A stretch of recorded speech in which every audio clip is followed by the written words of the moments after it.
La Gemara rapporte qu'un jour, Rav Kahana a pris un soudar pour le Pidyon Aben, même si la valeur de ce soudar, donc c'est-à-dire de ce châle sur le marché, était inférieure à Chamesh Slaim, lui, Rav Kahana,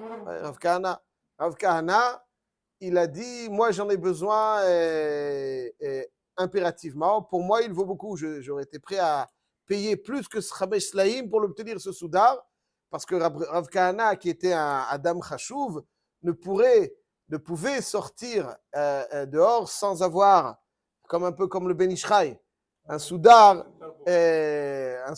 qui lui donc couvre la tête, et il ne pouvait pas sortir qu'en kippa, il devait avoir un soudar qui lui couvre la tête. En conséquence, pour lui, ce soudar était impératif, et donc il avait une grande valeur, et il a pris en tant que Chamesh Slaim pour le Pidyon Aben. Et la question que suscite cette Gemara dans beaucoup de Rishonim est la suivante. Est-ce qu'on peut faire Pidyon Aben chez une Kohénette, et encore plus chez quelqu'un qui est marié à une Kohénette, afin qu'il reçoive le Pidyon Aben pour sa femme, à la place de sa femme? Est-ce que quand la Torah dit le Pidyon Aben, ça vous étonne, monsieur Cohen? Quand la Torah elle parle de Pidyon Aben, elle parle d'un Kohen homme ou Kohen? Pour la fille, elle n'est pas Kohen, elle est Kohenette. C'est Hachela. Il y a une Gemara, on va voir tout de suite. Ouais, parce qu'ici, on voit que Rav Kahana, il a reçu. Et le débat, Rav Kahana, il a reçu. Rav Kahana était-il Kohen ou pas? Rav Kahana, il était-il Kohen? Ouais, alors, les Maaseh, il y a une Gemara dans Masechet Baba Kama qui nous relate un épisode de la vie de Rav Kahana qui était en Bavel et qui a dû se sauver vers Eretz Israël. La Gemara dans Masechet Baba Kama Kuf Yud Zayin, elle nous rapporte le cas suivant. C'est toute la sugia là-bas de Garmi. Ouais, il y a Mazik, Grama et Garmi. Garmi, c'est un Ézek qu'on entraîne et la sugia là-bas, elle parle de Moser. Un Moser, c'est quelqu'un un délateur, c'est quelqu'un qui allait chez les Goïm et qui révélait les biens cachés de nos frères. Et lorsque les Goïm saisissaient ces biens-là, ils pouvaient malheureusement aller jusqu'à tuer pour prendre un maximum de biens. Et donc, tout celui qui révélait certaines choses, il est considéré comme un Moser, donc Rodef. Et un jour, devant Rav, est venu un homme se plaindre qu'il y a quelqu'un qui voudrait dénoncer ou transmettre certaines choses qu'il a enfouies chez lui. Et quand le goy vient, c'est un pikuach nefesh. Et Rav lui a dit, attention, ne dis rien. Il a dit, je vais massirna ou massirna, je vais. Et donc, il mettait en danger son frère juif. C'est un digne de Rodef. Rav Kahana, il s'est levé, il l'a mis à plat. Et Rav, il a dit à Rav Kahana, top, maintenant que tu l'as mis à plat, tu ne peux plus rester là. Il va falloir que tu t'exiles, parce que les instances vont te rechercher. Tu t'exiles en Eretz Israël. Et Rav Kahana, mais attention, bon, ça c'est toute une histoire, ça prendrait du temps de rentrer dans tous les détails. Ne pose pas trop de questions à Rabbi Yochanan, et Rav Kahana va s'engager de ne pas poser de questions. Après, il va arriver ce qui va arriver. Je vous recommande de voir la Gemara là-bas jusqu'au bout. Mais en tout cas, Rav Kahana a été exilé de Bavel en Eretz Israël pour étudier chez Rav Kahana. C'est une Gemara meforoshet Baba Kama Kuf Yud Zayin. Et paradoxalement, il dit pourquoi. Alors, Rav Kahana, il dit pourquoi j'ai été exilé. Dans la Gemara, dans Masechet Psachim, Daf Mem Tet, rapporté dans le Tosfot chez nous, Kiddushin Dafret. Il dit Rav Kahana, vous savez pourquoi j'ai été exilé? Parce que j'étais marié à une Kohénette et que je n'en avais pas le niveau. Parce que celui qui est marié à une Kohénette, le fils d'un Kohen, c'est du quitte ou double. Ça veut dire que s'il n'est pas au niveau, il n'est pas au niveau. Et Rav Kahana, dans son humilité, considérait que les circonstances qui l'ont amené à s'exiler, c'est parce qu'il était marié à une fille d'un Kohen. Donc, a priori, nous avons ici une contradiction. Nous voyons d'une part, Tosfot pose la question, nous voyons d'une part que Rav Kahana prend le Pidyon Aben, n'est-ce pas? Et il dit que pour moi, ça vaut Chamesh Slaim. Pourquoi ça vaut Chamesh Slaim? Parce qu'il en a besoin pour son statut, l'oblige. Donc pour lui, il serait prêt à mettre beaucoup plus cher pour l'obtenir. D'un autre côté, on voit que Rav Kahana, qui est exilé, de Bavel en Eretz Israël, dans des circonstances particulières, attribue ces circonstances qui l'ont contraint à s'exiler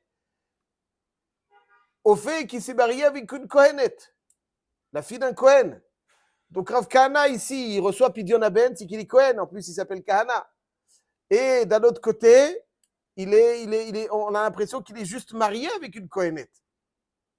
Contradiction. Qui plus est, il est marqué dans la Gemara, dans Masechet Chulin, Daf, Kuf Lamed Aleph Amud Bet, Kuf Lamed Bet Amud Aleph, là-bas la Gemara nous dit que Zroa, les Chayayim, va Keiva. C'est-à-dire qu'à chaque fois qu'on abat une bête, on fait la Shrita, il y a des parties de la bête qui reviennent au Kohen, qui Matnot Keuna, Zroa, les Chayayim, va Keiva. Et aujourd'hui aussi, d'ailleurs, il faut les donner à un Kohen. Et il faut les donner à un Kohen. Et Zroa, les Chayim, Zroa, donc c'est la patte droite. Les Chayim, c'est la langue. Et la Keva, donc c'est une partie donc ça c'est donc les parties qui reviennent au Kohen. Zroa, les Chayim, ve Keva. Et il y a marqué dans la Gemara, est-ce qu'on peut donner à une Kohenet Zroa, les Chayim, ve Keva, ou bien il faut donner à un Kohen? Alors la Gemara, elle dit là-bas, Oula avayahiv matanta li kahanata. Oula, on connaît Oula, il donnait maintenant de Keuna à une Kohenet. Et la Gemara, on Ravaï demande à Oula, pourtant il y a marqué Vechol minchat Kohen kalil tiye lo teachel. Et c'est Davka minchat Kohen et pas minchat Kohenet, c'est-à-dire qu'il y a une singularité dans le minchat Kohen où tout est consumé sur le Mizbeach, alors qu'à Minchat Israël, il y a une partie qui est consommée par les Kohanim. Alors que là-bas, la Torah nous dit que Minchat Kohen, Kalil Tiye. Et les Chazal nous enseignent que Minchat Kohen veut le Kohenet. Donc on voit que quand la Torah elle parle de Kohen, c'est pas Kohenet. Or, quand la Torah nous dit de deux Zohar de Keva à un Kohen, ça n'englobe pas Kohenet. Non, ça n'a rien à voir. Quand la Torah elle dit Aharon ou Vanav, Bnei Aharon, et mort et la Kohanim, Bnei Aharon, le Nefesh, le Itama, Be'amav. C'est-à-dire que le Issour de se rendre impur concerne que les Aharon ou Banav, Bnei Aharon. Parce qu'il y a marqué Bnei Aharon. Mais quand il y a marqué le mot Bnei Aharon, il y a marqué Dono Kohen. Kohen, c'est Afilou Kohenet. La Kohenet aussi, elle est. Alors là-bas, il y a d'autres Tanaïm. Et la Gemara nous rapporte que Rav Kahana achal bishvil ishto. Rav Kahana achal bishvil ishto. Rav Kahana a consommé les matnot kehuna parce que son épouse était Kohenet. Rav Kahana achal bishvil ishto. Rav Papa achal bishvil ishto. Alors il faut savoir que dans le chasse, les Amoraïm, si je vous demande de me citer un Amora qui était marié avec une Kohenet et qui attribue toute sa réussite au fait qu'il était marié avec une Kohenet, l'un d'entre eux, c'est Rav Papa. Il faut regarder la Souga dans Masechet Psachim Daf Memtet. Rav Papa donc dit là-bas, il dit pourquoi je me suis enrichi, par quel mérite? Parce que j'ai épousé une Kohenet, une fille de Kohen. Donc Rav Papa ici aussi en l'occurrence dans Choulin Kuf Lamed Bet dit que donc Rav Papa on connaît ses enfants, Hanina Bar Papa, Rami Bar Papa, etc. Donc tous ses enfants et Baruch Hashem il était fortuné et il dit que la raison pour laquelle il a eu cette bracha, c'est parce qu'il était marié avec une Kohenet. Et ici, en l'occurrence, la Gemara nous dit Rav Papa, il mangeait maintenant de Keuna, bishvil ishto. Ça veut dire parce que sa femme était Kohenet, alors il mangeait maintenant de Keuna. Ravi achal bishvil ishto. Ravi dit Ravi achal bishvil ishto, etc. Donc il y a plusieurs Amoraïm, c'est la halacha. On peut donner Zroa l'Echaïm Bekeva, pas simplement à un Kohen Zachar, mais même à une Kohenet Nekeva qui est mariée avec un Israël. Avec Israël, Chidush Atzum. Et en l'occurrence, ici, la Gemara nous dit que Rav Kahana achal bishvil ishto. Ça veut dire que Rav Kahana lui-même n'était pas Kohen. Donc nous avons deux indications que Rav Kahana n'était pas Kohen. Nous l'avons donc la première dans la Gemara dans Psachim, Daf, même tête, où Rav Kahana dit que la raison pour laquelle il a dû s'exiler, c'est parce qu'il était marié avec une Kohenet. Donc ça veut dire qu'il n'était pas Kohen. Il était marié avec une Kohenet, n'est-ce pas? Parce que si les Kohen, non, un Israël qui va se marier avec une Kohenet qui n'a pas le niveau, aval un un Kohen, tu vois, avec une Kohenette. Ah, mais j'ai pas de niveau, c'est un Kohen. C'est un Kohen. Aaron à Kohen, il est exigeant. Il veut des gendres à la hauteur. À la hauteur. Si c'est ta famille, c'est de la famille. Si tu viens, tu rentres dans la famille, tu dois être à la hauteur. Il y a un Mifran. Il y a un Mifran. Est-ce que tu es à la hauteur ou pas? Aaron à Cohen, il interroge ses gendres. Il a une exigence. Quoi, tu crois que n'importe qui va rentrer dans ma famille? Anit Sarir, c'est dans la famille. C'est dans la famille. Aval Aaron à Cohen, c'est un beau-père qui a son prestige. Tu dois être à la hauteur. Et si tu es à la hauteur, tu reçois. Et donc Rav Kahana, il dit que la raison pour laquelle il dit parce que c'était sa femme. Donc on voit on voit Mephorach que Rav Kahana, lui, n'était pas. Donc on a deux ayot que Rav Kahana n'était pas Cohen. L'Agma dans Psachim Memtet et Choulin Koufla Medbet.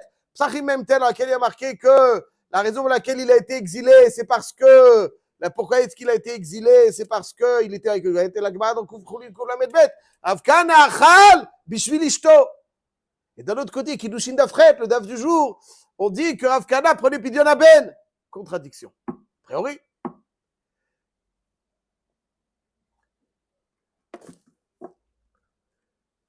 Tosfot, dans Kiddushin d'Afret, un Tosfot très célèbre, dans Koufla aussi, il tente de dire qu'il y a deux Rav Kahana. C'est un chidouche, il y avait deux Rav Kahana.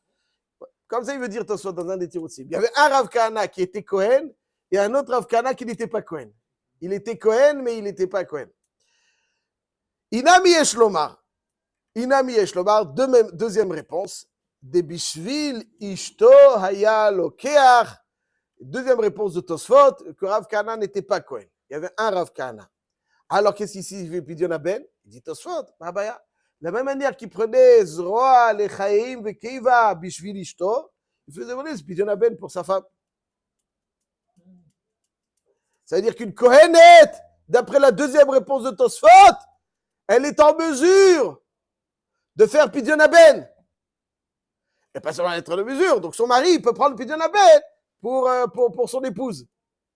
Deuxième réponse de Tosfot. Chidouche, pas caché, chidouche. On n'a jamais entendu ça. Jusqu'à aujourd'hui, Baruch Hashem. Alors, Hashem, il faut savoir, il y a Tosfot dans Kiddushin d'Afret qui dit que Kiddushin, ça doit être, on doit la connaître Yachar Ve'afour. Tosfot dans Kiddushin d'Afret, il y a marqué que tu peux prendre un Kohen, une Kohenet. Quelqu'un elle peut prendre, et donc son mari aussi peut prendre pour elle. Comme Matnot Keuna. Maïvdel Matnot Keuna. Zora, Lechaim, Vekeiva, oui. Et puis la Ben aussi fait partie de Matnot Keuna. Ça s'arrête au mari, pas les enfants. Non, pas les enfants. Les enfants ne sont pas Kohanim. Vadaï. Aval, elle est Kohenet. Donc, comme ça, t'as soit. Le dernier roche de Masechet Bechorot. Dans Masechet Bechorot, le roche à la fin de Masechet Bechorot, puisqu'il y a un roche, il a des halachot concernant Pidyon Ben. Et le dernier paragraphe du roche, il ramène ce Tosfot et il dit, je ne suis pas d'accord. Il dit que dans Pidyon Ben, il amène des psukim dans lesquels il y a marqué Bene Aharon. Et donc, comme on a vu dans la Gemara dans Choulin que c'est Davka Bene Aharon, donc c'est Zacharim quand on marque Bene Aharon, donc c'est pour ça que lorsqu'on n'est pas dans Bene Aharon, on ne peut pas donc faire Pidyon Ben. Autrement dit, c'est une machloket rishonim, si oui ou non on peut faire Pidyon Ben chez une femme kohenet et qui plus est aussi qui est mariée avec un Israël qui lui prendra pour son épouse. Machloket rishonim, shitat Tosfot dans Kiddushin d'Afret qu'on peut, shitat Rosh sauf Masechet Bechorot qu'on peut pas. Halakha lemaaseh, la raison pour laquelle on ne le fait pas, c'est parce qu'on rentre pas dans une machloket rishonim concernant le Pidyon Ben. Il y a des rishonim qui disent qu'on peut pas. On ne peut pas le faire. Donc, il a mis Safek, on ne peut pas le faire. C'est vrai que Midin Safek. Il y a Choliot, s'il n'y a pas de Kohen, bon, mais ça, c'est un cas un peu particulier. Mais il n'a pas de psukim. Ouais, bon, alors maintenant, il faut être Mepalpel. Pidyon Ben, c'est un peu éparpillé dans la Torah. Alors, chacun, il y a marqué une fois Bnei Aaron. Donc, il y a. Kol Panim, ça, c'est donc la chita du Roche et la chita de Tosfot. Ceci étant, le Khatam Sofer lui-même, il dit dans les Tshuvot, il rapporte qu'il donnait Matnot Keuna, Zora Lechaim Vekeiva, à un beau-frère à lui, et donc qui était marié avec une Kohénette. Ouais, ça veut dire qu'Aniré, le frère de sa femme, était marié avec une Kohénette. Et il dit, je donne à mon beau-frère Zroa Lechaim Vekeiva. Mais Pidyon Aben, je ne veux pas rentrer dans la Machloket Tosfot et Roche, et donc je ne fais pas Pidyon Aben par le biais d'une Kohénette, mais Zroa Lechaim Vekeiva, comme c'est marqué. Alors, dans ma Sechet Choulin, Davkouf la Medbet, on peut donner donc même à une femme Kohen, mais Pidyon Aben, on ne rentre pas dans cette Machloket Rishonim.